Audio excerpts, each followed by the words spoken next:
The Chapel of Contradictions. The historic Boston Chapel stood against the February sky like a monument to tradition and wealth. Snow fell softly outside the Gothic windows, each flake a tiny witness to the spectacle unfolding within these ancient walls. Natalie Hart clutched her bouquet of white peonies so tightly that her knuckles turned pale, matching the ivory lace of her wedding gown. The dress was exquisite, custom-made by a designer whose name she could barely pronounce. But it felt like beautiful armor rather than a symbol of joy. Her father sat in the front pew, his weathered hands folded in his lap, eyes glistening with tears that could have been gratitude or grief, perhaps both. The medical bills that had threatened to crush their small family had vanished overnight, replaced by this arrangement. This trade. Her freedom for his life. At the altar stood Julian Ashford, and even from a distance, his presence dominated the space. Tall and imposing in his charcoal gray suit, he looked every bit the billionaire real estate developer who had built half of Boston's skyline. His dark hair was swept back perfectly, his jaw set in a line that suggested he was attending a board meeting rather than his own wedding. When his steel blue eyes met hers as she began her slow walk down the aisle, there was no warmth in them. Only cold assessment. Like a buyer inspecting property, the ceremony was mercifully brief. The officiant, a nervous man who kept glancing at Julian as if seeking approval, rushed through the traditional words. Natalie heard herself respond when prompted, her voice steadier than she felt. Julian's responses were crisp, businesslike, devoid of any emotion that might suggest this moment meant anything beyond a signed contract. The kiss. That changed everything when the officiant announced, "You may now kiss your bride." Julian leaned forward with mechanical precision. His intention was clear in the tilt of his head, a quick, perfunctory kiss that would satisfy tradition without creating false expectations. Just a brush of lips, cold and meaningless. But something inside Natalie snapped. Perhaps it was the weeks of feeling powerless, of being treated like an acquisition rather than a person. Perhaps it was the anger at being reduced to a transaction. Her dreams of becoming a renowned designer traded for her father's survival. Or perhaps it was simply defiance against a man who thought he could control everything, including how she would be kissed on her own wedding day. Her hand shot up, fingers curling into the expensive fabric of his jacket, pulling him back before he could retreat. Julian's eyes widened, genuine surprise flickering across his usually impassive face. And then Natalie kissed him with everything she had. Fire and fury and determination. Her lips pressed against his with fierce intensity, demanding rather than asking, claiming rather than submitting. For a heartbeat, Julian froze completely. His body went rigid, his hands suspended in midair, as if he'd forgotten how they worked. But then something shifted. His hands found her waist, gripping the silk of her dress with a pressure that spoke of barely controlled restraint. His lips, which had been cold and unresponsive, suddenly came alive. They moved against hers with a hunger that seemed to surprise him as much as it did her. The kiss deepened. Their mouths opened to each other, tongues meeting in a dance that was part battle, part surrender. Natalie tasted mint and something darker, something that hinted at depths Julian kept carefully hidden. She felt his fingers tighten on her waist, pulling her closer until their bodies were flush against each other. Through the layers of her dress, she felt the unmistakable evidence of his desire. Felt his heart hammering against his chest. Felt the tremor that ran through his powerful frame. When they finally broke apart, both were breathing hard. Julian's face was flushed, his composure thoroughly shattered. His lips were red and slightly swollen, his eyes dark with want and confusion. Natalie stared at him, her own chest heaving, and saw the man beneath the mask for the first time. Not the cold businessman, but someone capable of passion, of losing control, of feeling. "I refuse to settle for less than I deserve," she whispered, her voice husky and certain.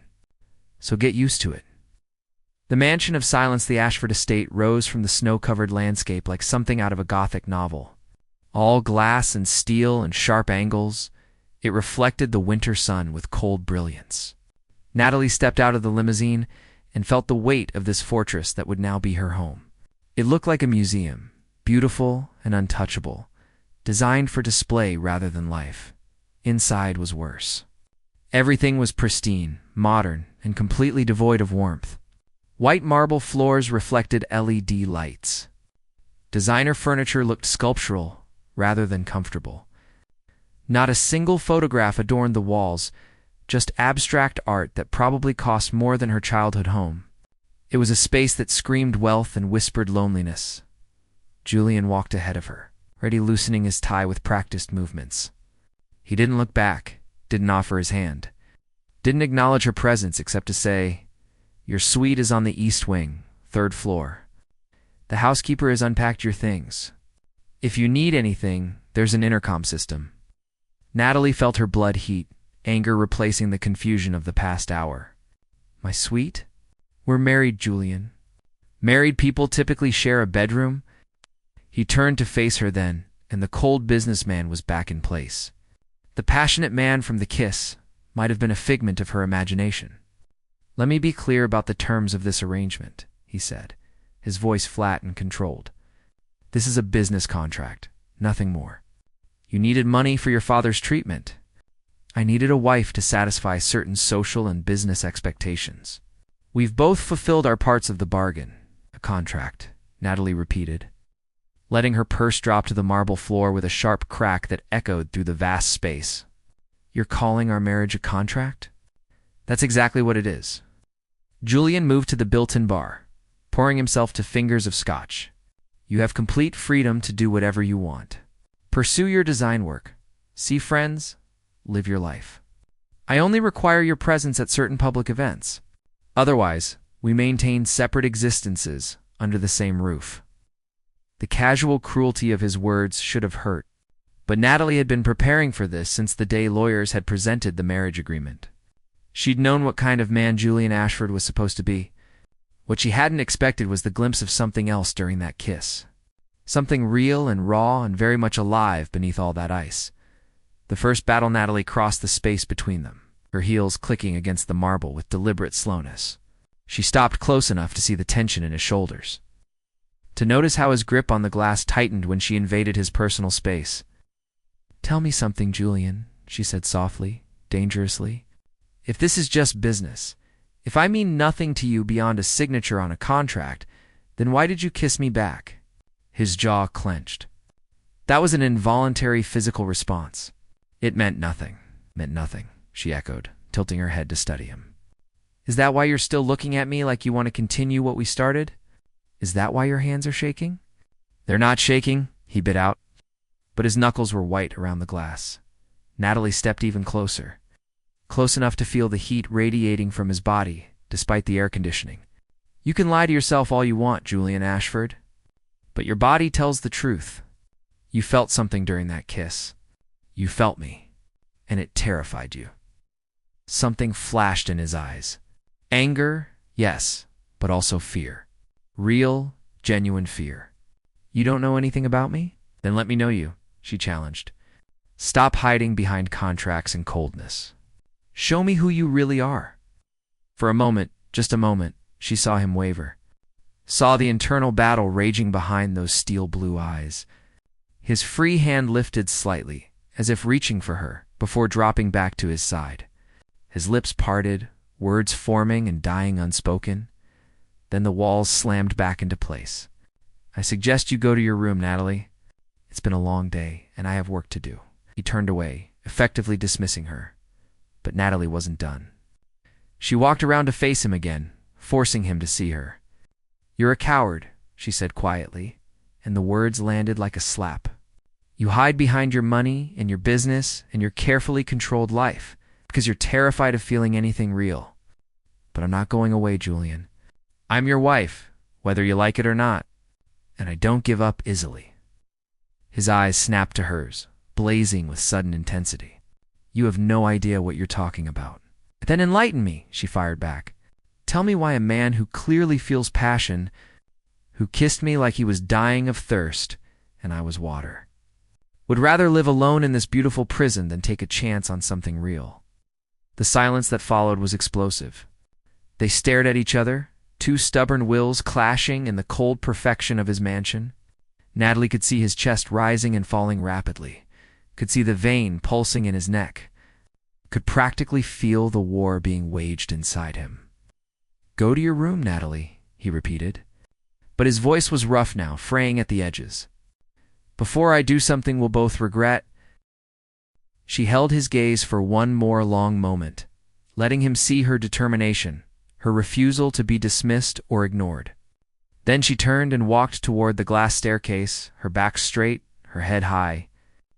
But she paused at the bottom step and looked back at him over her shoulder. "This isn't over, Julian. Not by a long shot." His response was to drain his scotch in one swallow. But Natalie didn't miss the way his hand trembled as he set the glass down. She climbed the stairs with a small, satisfied smile. The Ice King wasn't as frozen as he pretended to be, and Natalie Hart had never backed down from a challenge in her life. She wasn't. About to start now, morning light and hidden. Room's morning arrived with pale winter sunlight streaming through the floor-toozling windows of Natalie's suite. She woke, disoriented, the unfamiliar luxury surrounding her feeling more like a gilded cage than comfort. The room was beautiful in its minimalism, all cream and dove gray, but it lacked soul. No photographs, no books, no sign that anyone had ever truly lived here. After showering and dressing in comfortable jeans and a soft burgundy sweater, Natalie ventured downstairs. The massive kitchen was empty except for a middle-aged woman. With kind brown eyes and silver-streaked hair pulled back in a neat bun, she introduced herself as Dorothy, the housekeeper, and her warm smile was the first genuine kindness Natalie had encountered in this cold house. "Mr. Ashford left for the office at 6, Dorothy said, pouring fresh coffee into a porcelain cup. "He wanted me to tell you to make yourself at home. Explore anywhere you'd like." Natalie accepted the coffee gratefully, wrapping her hands around the warm cup. "Anywhere." Dorothy's eyes twinkled with something that might have been mischief. He was quite specific about that. "Every room is open to you." She paused, then added quietly, "including the North Tower. 3rd floor, end of the hallway. The door is unlocked." After breakfast, curiosity pulled Natalie through the mansion's corridors. She climbed the stairs to the 3rd floor and found herself in a hallway she hadn't explored the night before. At the very end, a heavy wooden door stood slightly ajar. Warm light spilling through the crack, the secret studio pushing the door open, Natalie gasped. The room was completely different from the rest of the house. Where everything else was modern and cold, this space was alive with color and chaos and beauty. Natural light poured through massive skylights, illuminating a photographer's paradise. Camera equipment lined the walls, from vintage film cameras to the latest digital models, but it was the photographs that stole her breath. They covered every available surface, some framed, others pinned haphazardly to corkboards. Landscapes mostly captured in moments of raw beauty. A storm rolling over mountains, sunlight breaking through clouds, a solitary tree in a field of snow. Each image conveyed profound emotion. A loneliness and longing that made Natalie's chest ache. In the corner sat a workbench covered with developing chemicals and contact sheets. Recent prints hung on a line, still damp. Natalie moved closer, studying each one. They were all of the same subject, her, taken at the wedding. Natalie laughing at something her father said. Natalie walking down the aisle, her face a study in determined grace. Natalie, during that kiss, captured in profile, her expression fierce and tender simultaneously. "What? I didn't give you permission to be in here." Natalie spun around. Julian stood in the doorway, still wearing his work suit, his face carefully blank. But his hands were clenched at his sides, and she could see the tension radiating through his entire body. "Dorothy said every room was open to me," Natalie replied, her voice steady despite her racing heart. "Including this one. Dorothy talks too much." But there was no real anger in his tone, just resignation. Natalie gestured to the photographs. "You took these?" "All of them. Photography was a hobby. A long time ago." He stepped into the room, his eyes avoiding the images of her on the drying line. "These aren't the work of a hobbyist, Julian. These are extraordinary." She moved to stand before a particularly stunning landscape of a lighthouse during a storm. "They're also heartbreaking. Every single one is about isolation, about being alone. His jaw tightened. You're reading too much into them, am I? Natalie turned to face him fully. Or am I finally seeing who you really are? Not the cold businessman, but someone who feels deeply and hides it behind walls. She gestured to the photos of herself. Why did you photograph me at our wedding? Julian was silent for a long moment. When he finally spoke, his voice was low, almost vulnerable. Because you were the only real thing in that entire ceremony. Everyone else was performing, playing roles. But you were genuine in your defiance, in your anger, in your refusal to be diminished. I wanted to capture that. The admission hung between them, more intimate than a touch.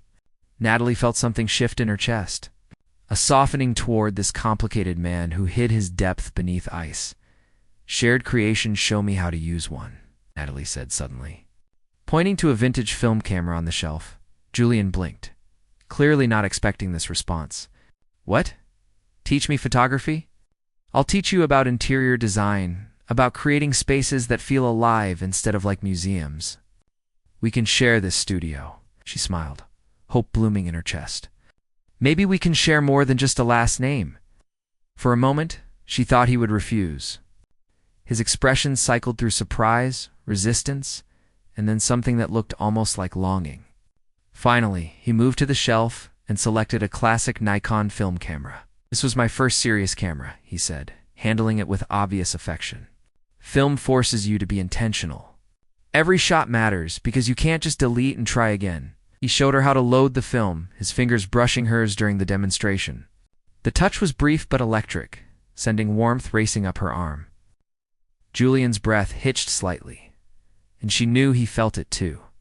They spent the afternoon in the studio. Julian explaining exposure and composition, while Natalie photographed the space itself, capturing the way light fell across his abandoned equipment, the stories told by years of dust and disuse. In turn, she talked about design principles, about how spaces should reflect the people who inhabit them, about bringing warmth into cold perfection as the winter sun began to set. Painting the studio in golden light, they sat together on the worn leather sofa near the windows. Their shoulders touched, a casual intimacy that would have seemed impossible just hours before. Why did you stop? Natalie asked quietly. Why did you lock all this away? Julian stared out at the darkening sky. Someone I loved told me it was a waste of time. That art was for people who couldn't succeed in the real world. That if I wanted to build an empire, I needed to focus on what mattered. His voice was flat, but she heard the old hurt beneath it. So I did. I locked this room and became exactly what was expected of me. Who was she? Natalie asked gently. My former fiancée, Rebecca. We were engaged for 2 years. He rubbed his face tiredly. She left when she realized that despite the money and success, I wasn't going to change into the ruthless, emotionless machine she wanted me to be. Apparently, I still felt too much, cared too much about the wrong things. So she found someone who didn't. Natalie's heart ached for him. So you decided to prove her right. You became the machine. It was easier. His eyes met hers, and for the first time, she saw genuine vulnerability there. Feeling nothing hurts less than feeling everything. She took his hand, lacing their fingers together. But you don't feel nothing, Julian. These photographs prove that. Your reaction to our kiss proves that. You just convinced yourself that numbness was safety. He looked down at their joined hands, his thumb stroking absently across her knuckles. And then you walked into my life and destroyed that safety in one kiss. The charity auction 2 weeks later, they attended the Ashford Foundation's annual charity auction at the Four Seasons. Natalie wore a navy blue gown that Julian had selected, though he'd made a point of including her in the choice this time.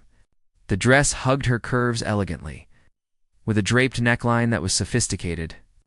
Rather than revealing, things had changed between them since that afternoon in the studio. They had breakfast together now, Julian coming home earlier to spend evenings showing her Boston's hidden photography spots. They talked about everything, conversations flowing easily from childhood memories to philosophical debates about art and commerce. Physical touches had become more frequent, hands brushing during dinner, shoulders touching as they reviewed photographs. lingering glances that spoke of growing desire, but they hadn't kissed again.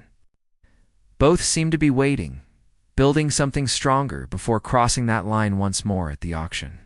Julian kept Natalie close, his hand resting possessively on the small of her back as they mingled with Boston's elite.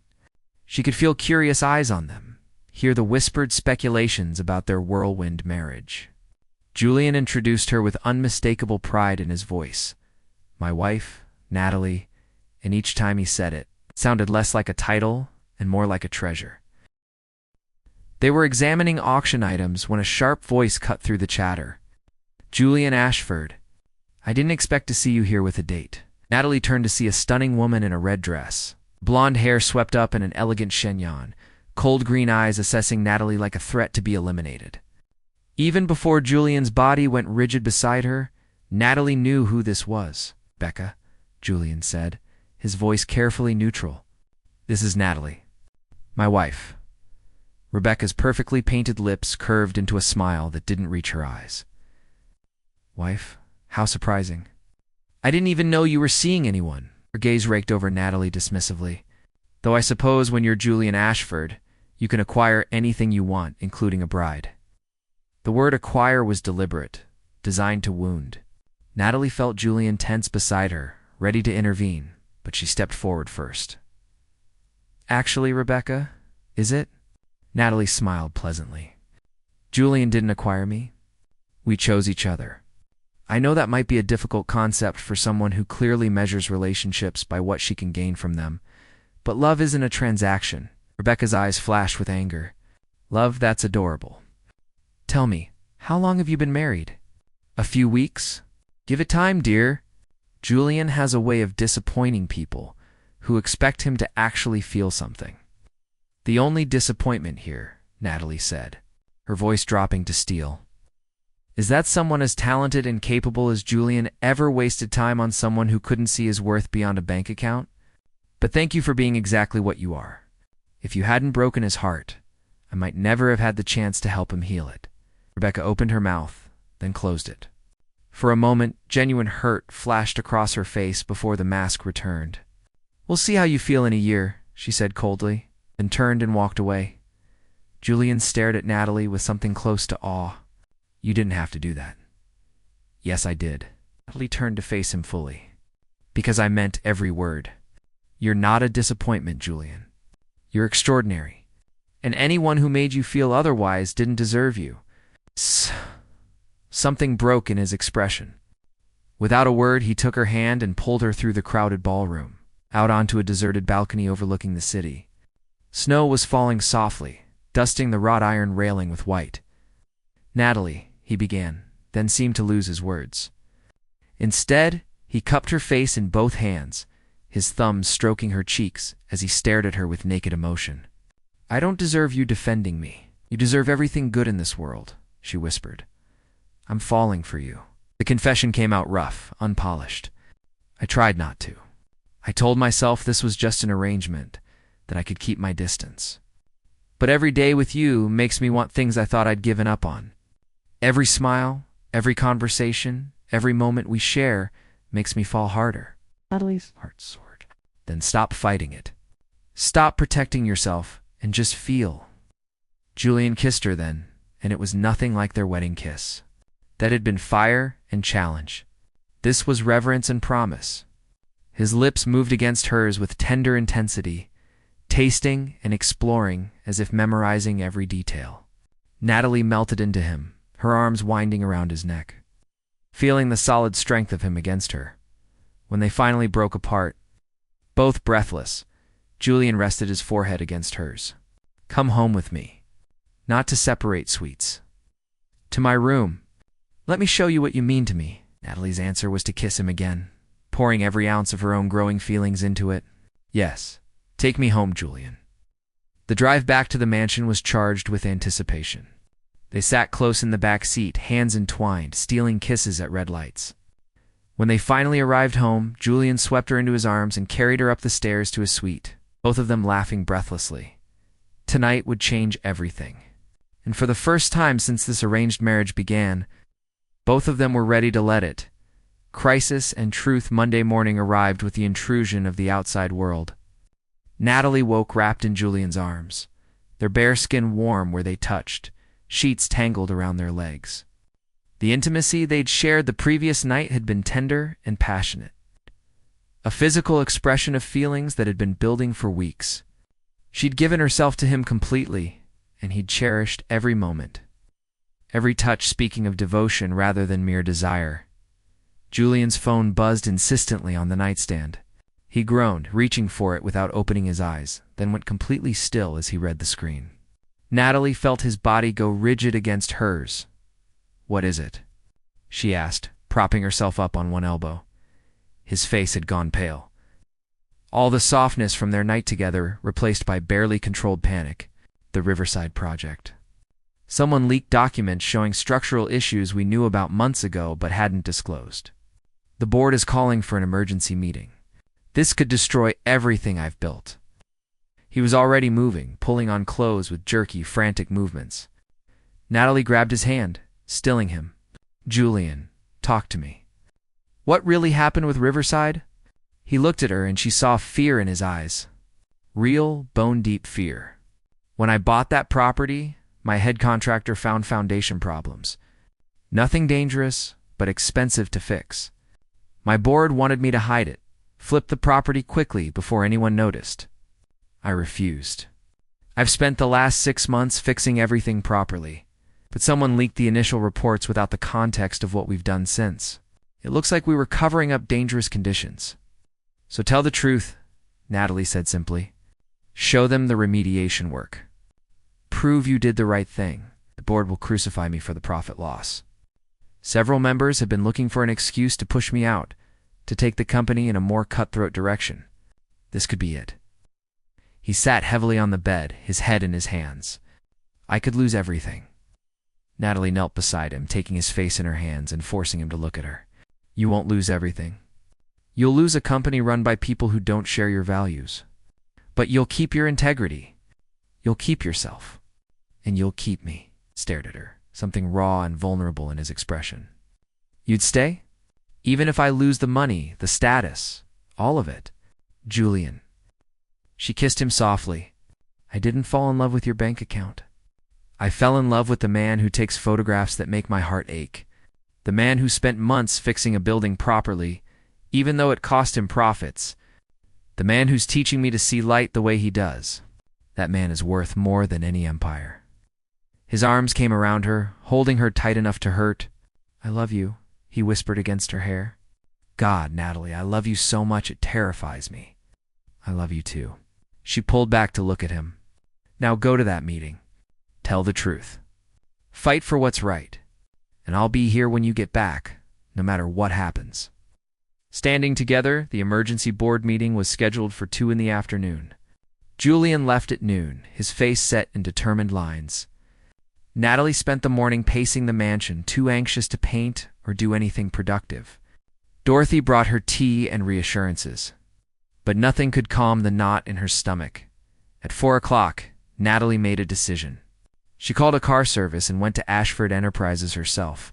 The sleek downtown office building buzzed with tension. Employees whispered in clusters, clearly aware something major was happening. Natalie rode the elevator to the executive floor, her heart pounding. Julian's assistant looked surprised to see her but nodded toward the conference room. "They've been in there for 3 hours, she said quietly. "It's not going well." Natalie didn't knock.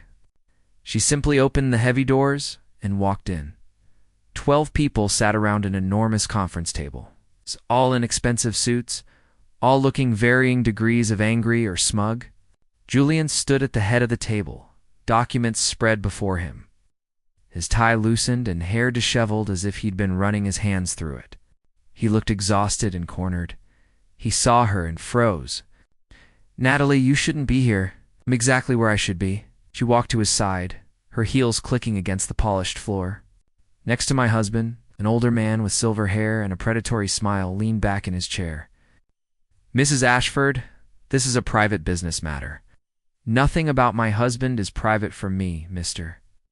She raised an eyebrow questioningly. "Thornton," he supplied irritably.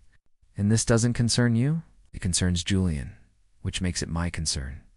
Natalie picked up one of the documents, scanning it quickly. Her design background meant she could read architectural plans. These are the original assessment reports. Where are the remediation reports? The current safety certifications? Those are beside the point, another board member said. The point is he hid problems. He didn't hide anything. Natalie's voice was calm but firm.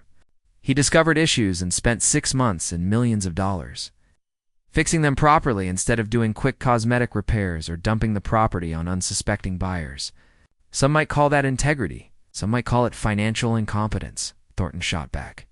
This company exists to make profits, not win humanitarian awards. And what happens when cutting corners leads to a building collapse? When people die because profit mattered more than safety? Natalie set the documents down, meeting each board member's eyes in turn. My husband refused to trade lives for money. If that's incompetence to you, then your moral compass is broken. This is absurd, Thornton sputtered. Julian, control your wife. Julian's hand found Natalie's, squeezing gently. When he spoke, his voice was clear and firm. My wife doesn't need controlling. She needs listening too, which is more than I can say for this board. Natalie's right. I chose integrity over quick profits, and I'd make the same choice again. If that's grounds for removal, then remove me. But I won't apologize for doing the right thing. Silence fell over the conference room. Several board members shifted uncomfortably. Finally, a woman near the middle of the table spoke up. Julian, I've reviewed the remediation work. It's thorough, professional, and exceeds current building codes. The Riverside property is now one of the safest structures in the city.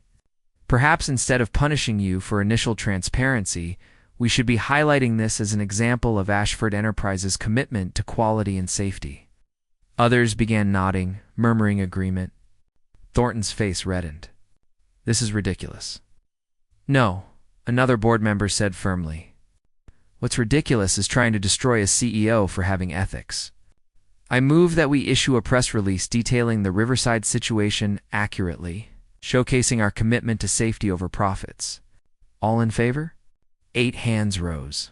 Thornton and 3 others abstained, but the motion passed. Julian looked stunned. Natalie squeezed his hand. Pride swelling in her chest. Coming home, they left the office together as the sun was setting, painting Boston's skyline in shades of amber and rose. Julian was quiet during the drive home, holding Natalie's hand tightly as if afraid she might disappear. Once inside the mansion, he pulled her into his arms, burying his face in her hair. You saved me today. Not just my career, but me. You showed me I don't have to fight alone anymore.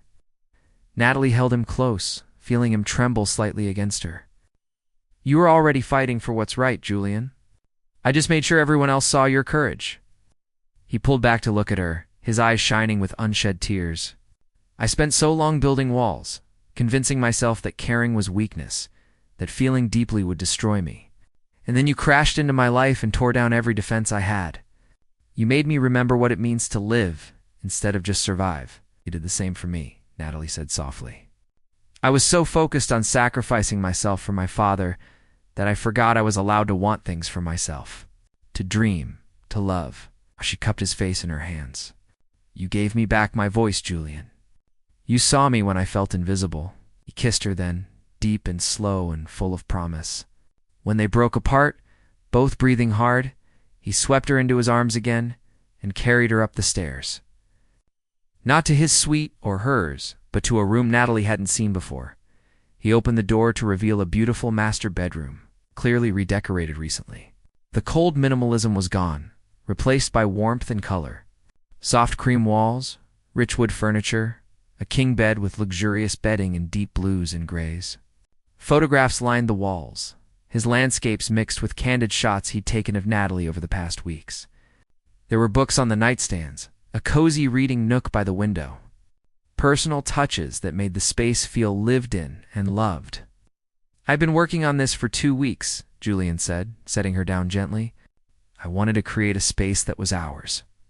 Not mine or yours, but truly shared. A room that reflects both of us. Natalie turned slowly, taking in every detail. She saw her influence in the color choices and the warmth of the design. His in the careful composition of the photograph arrangements and the quality of every element. It was perfect. It's beautiful, she whispered. It's us. Julian came up behind her, wrapping his arms around her waist and resting his chin on her shoulder. I want you here, Natalie. In this room, in this house, in my life, not as an arrangement or obligation, but as my partner, my love. My wife, in every sense of the word. She turned in his arms, seeing everything she felt reflected in his eyes. I'm already yours, Julian. I think I have been since that first kiss when I refused to let you walk away. Best decision I never made, he said with a smile. You taking control, choosing us even when I was too afraid to, then let me choose us again. Natalie began unbuttoning his shirt slowly, maintaining eye contact. Let me show you what love looks like when there's nothing held back. No fears, no walls, no distance.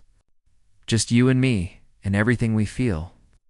Julian's hands covered hers, helping her remove his shirt. I want that. I want everything with you. His voice was rough with emotion and desire. I want mornings waking up next to you. I want to teach you photography and learn design from you. I want to build a life that matters, not just a business empire. I want children someday if you do, filling this cold house with warmth and laughter. I want to grow old together, still arguing about art and kissing to end the arguments. Natalie breathed. Yes to all of it. They came together with desperate tenderness, shedding clothes and inhibitions. This time was different from their first night together. That had been passionate discovery, two people finally giving in to attraction and growing feelings. This was complete surrender, two souls intertwining with no barriers left between them. Julian worshipped every inch of her skin with his hands and mouth, murmuring words of love and devotion. Natalie responded in kind, showing him with touch and whisper how deeply she cherished him. When they finally joined, it was with eyes open, gazes locked, both of them present for every sensation, every emotion. They moved together slowly at first, savoring the intimacy, the connection that went far beyond physical. Julian's hands tangled in her hair as he kissed her deeply, swallowing her moans. Natalie wrapped herself around him, wanting to be as close as possible, wanting to merge not just bodies but hearts and souls. I love you, Julian, gasped against her lips as his movements became more urgent. God, Natalie, I love you so much. Show me, she challenged breathlessly, arching beneath him. Love me the way I love you, completely, forever. His response was to increase his pace, driving them both toward the edge with determined intensity. When Natalie shattered, crying out his name, Julian followed immediately after, her name, a prayer on his lips. They clung to each other through the aftershocks, neither wanting to separate, neither ready to let go. Later, wrapped in each other's arms beneath the soft blankets, Natalie traced lazy patterns on Julian's chest while he played with her hair. The room was dark, except for the city lights filtering through the windows, casting them in silver shadows. I used to photograph empty landscapes, Julian said quietly. Places where human presence was minimal or absent. I thought I was capturing beauty, but really I was capturing how I felt inside. Isolated, alone, and now. Natalie prompted gently. Now I want to photograph life, people, and moments, and connections. I want to capture joy instead of loneliness, love instead of isolation. He tilted her face up to kiss her softly. I want to photograph you for the rest of our lives, documenting every moment of this incredible journey we're on together. Always. Only if I get to design our forever. Creating spaces that reflect who we are, where we've been, where we're going. Building a home instead of a house. Deal. Julian pulled her closer. We'll create together. Art and life and love, all tangled up and beautiful and real. They fell asleep like that, wrapped in each other and in promises of the future. Outside, snow began to fall again, blanketing Boston in fresh white. Inside, two hearts that had started frozen had finally thawed completely, warming each other against any cold that might come. The arranged marriage that began with distance and coldness had transformed into something neither of them had expected. Real love, true partnership. A future built not on contracts, but on choice. Not on obligation, but on devotion. And as Julian held Natalie close, listening to her steady breathing, he knew he would spend the rest of his life grateful for that defiant kiss at their cold wedding. The kiss that changed everything. The kiss that taught him it was safe to feel again, to love again, to live again.